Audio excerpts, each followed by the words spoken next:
بڑھے اور آپ کو بتائیں کہ ملک بھر کی طرح منگلا میں بھی کشمیری بہن بھائیوں کے ساتھ اظہار یکجہتی کے لیے ریلی نکالی جا رہی ہے۔ اس ریلی کی قیادت اسسٹنٹ کمشنر دینا وقار حسین کر رہے ہیں۔ مزید تفصیلات جانتے ہیں نمائندہ روز نیوز لیاقت علی بغل سے۔ جی لیاقت، آگاہ کیجیے گا۔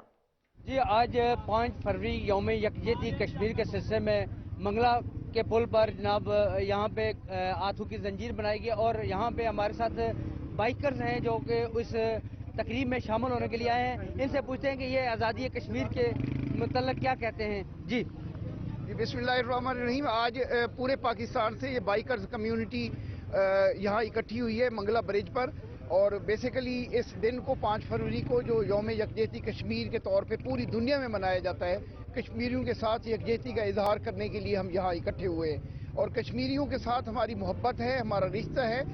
کشمیری اپنے آپ کو اکیلا نہ سمجھیں، انہی یکجہتی کے اظہار کے لیے ہم یہاں آئے ہیں۔ انشاءاللہ کشمیر پاکستان کا حصہ بنے گا۔ پاکستان زندہ باد، کشمیر بنے گا پاکستان۔